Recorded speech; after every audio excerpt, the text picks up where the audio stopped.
वर्तमान स्थिति यह है कि पंकज अभी भी जेल में है क्योंकि उसके परिवार द्वारा कथित रूप से उसकी जमानत नहीं करवाई गई है कि जब रातीतलाई क्षेत्र में रहने वाले लोगों द्वारा पहले ही पुलिस को आगाह कर दिया गया था कि इस प्रकार की कोई बड़ी वारदात हो सकती है, तब थाना कोतवाली वाली पुलिस एक्शन में क्यों नहीं आई। नमस्ते, मैं हूं हिमांशु त्रिवेदी और आप देख रहे हैं भील भूमि न्यूज चैनल। आज से 15 दिन पहले रातीतलाई क्षेत्र में एक पारिवारिक विवाद को लेकर दो पक्षों के बीच में जमकर मारपीट हो जाती है। रातीतलाई क्षेत्र में रहने वाले लोग मिलकर इसी क्षेत्र में रहने वाले पंकज नाम के एक व्यक्ति एवं उसके साथियों की जमकर पिटाई करते हैं। यहां तक कि इस मारपीट में पंकज का घर भी तोड़ दिया जाता है।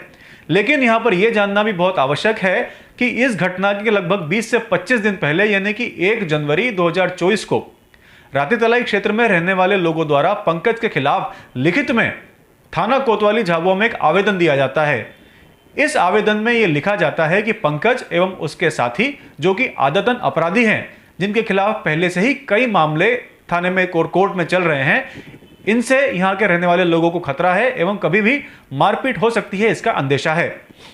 पुलिस को यह आवेदन प्राप्त हो जाता है और उस आवेदन के मिलने के कुछ समय बाद यानी कि आज से 15 दिन पहले इस क्षेत्र में गंभीर मारपीट की घटना होती है। उस घटना के बीत जाने के 15 दिन बाद यानी कि आज से ठीक 2-3 दिन पहले फिर से एक बड़े स्तर पर मारपीट की घटना होती है। इस घटना के अंतर्गत राजगढ़ नाका क्षेत्र में पंकज एवं उसके साथी परशु विकास नाम के एक लड़के को रोक लेते हैं और यह कहते हैं कि 15 दिन पहले हुई मारपीट में तू शामिल था, और इस बात पर इनका विवाद शुरू होता है, जिसमें विकास एवं परशु दोनों को गंभीर चोटें आती है। राजगढ़ नाका क्षेत्र में जब यह झगड़ा होता है तो 150 से 200 लोगों की भीड़ इकट्ठा हो जाती है और दोनों पक्ष के लोगों को गंभीर चोटें भी आती है।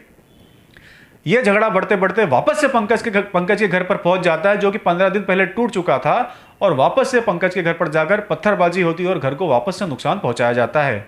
यह घटनाक्रम इतना बड़ा होता है कि जब यह लोग थाना कोतवाली पहुंचते हैं तो थाना कोतवाली पर लगभग 200 से अधिक लोग इकट्ठे हो जाते हैं, जिसमें खासकर महिलाएं रहती है। महिलाएं पुलिस पर अनर्गल आरोप लगाती हैं और लॉ एंड ऑर्डर की सिचुएशन इतनी बिगड़ जाती है कि पुलिस को 151 की कायमी करके दोनों पक्ष के लोगों को तत्काल अरेस्ट करना पड़ता है। अरेस्ट किए गए सभी युवक एक दिन बाद यानी कि रविवार के दिन छूट जाते हैं, सिवाय पंकज के। पंकज फिलहाल अभी भी पुलिस कस्टडी में जेल में मौजूद है। अब इस घटना की यदि हम विवेचना करें तो इस एक ही घटना में 4 एफआईआर पंजीबद्ध की जाती है। पहली एफआईआर पंजीबद्ध की जाती है विकास की ओर से, जिसे राजगढ़ नाके पर मारा गया था। विकास का कहना है कि मैं एमपीवी में काम करने वाला व्यक्ति हूं और काम से जब वापस घर पर लौट रहा था तब पंकज, परशु एवं उसके साथियों ने 15 दिन पहले हुई मारपीट के संबंध में मुझे रोका और यह कहा कि तू उस दिन की मारपीट में शामिल था, और यह कहकर मुझे बुरी तरीके से मारा। इस मारपीट में ईंट से विकास के सिर पर मारा जाता है और विकास को गंभीर चोट आती है। इसी संबंध में, इसी संदर्भ को लेकर दूसरी एफआईआर दर्ज की जाती है परशु की ओर से।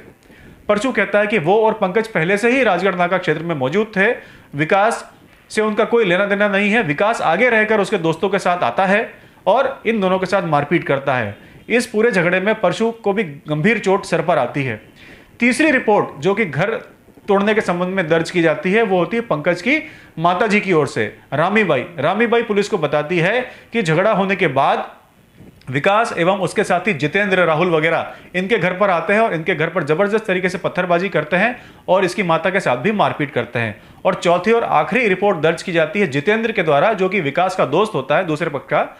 जितेंद्र का कहना है कि पंकज द्वारा ईंट से, जब ये मकान तोड़ने वाली वारदात हो रही होती है उस समय पंकज द्वारा जितेंद्र के साथ ईंट से मारपीट की जाती है, जिसमें जितेंद्र के हाथ पर 6 टाके आते हैं। वर्तमान स्थिति यह है कि पंकज अभी भी जेल में है क्योंकि उसके परिवार द्वारा कथित रूप से उसकी जमानत नहीं करवाई गई है। वहीं दूसरे पक्ष के लोगों की जमानत हो चुकी है और वे सभी बाहर हैं।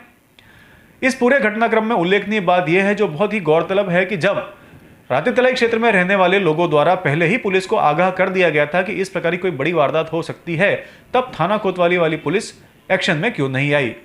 बाद में हुई 15 दिन बाद हुई घटना में एक एफआईआर पंजीबद्ध की जाती है पंकज के खिलाफ, और उसके 15 दिन बाद फिर इस बड़ी घटना को अंजाम दे दिया जाता है, जिसमें 4 लोगों पर एफआईआर दर्ज की जाती है।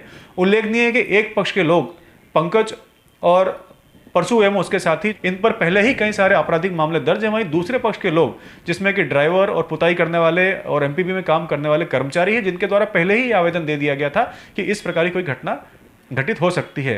हालांकि झाबुआ पुलिस का इसमें स्पष्टीकरण है कि आवेदन हमें प्राप्त होने के बाद भी किसी को भी कानून अपने हाथ में लेने का अधिकार प्राप्त नहीं हो जाता। यदि पंकज एवं उसके साथियों द्वारा मारपीट की गई थी तो फरियादियों को सीधे थाने पर आके उसके खिलाफ रिपोर्ट पंजीबद्ध करवानी चाहिए थी, बजाय कि कानून को अपने हाथ में लेने और विशेष तौर पर पंकज का घर तोड़ने। घर तोड़ना निश्चित रूप से एक बड़ी ही संगीन अपराध की श्रेणी में आता है और इसके चलते इस घटना में हमें चार अलग अलग मामलों में FIR पंजीबद्ध करनी पड़ी है। झाबुआ पुलिस की ओर से जगदीश नायक इस पूरी केस के इन्वेस्टिगेशन ऑफिसर हैं और जल्द ही चार्जशीट प्रिपेयर करके और कोर्ट में प्रस्तुत की जाएगी। इस ग्राउंड रिपोर्ट को लेकर भील भूमि न्यूज चैनल के लिए हिमांशु त्रिवेदी।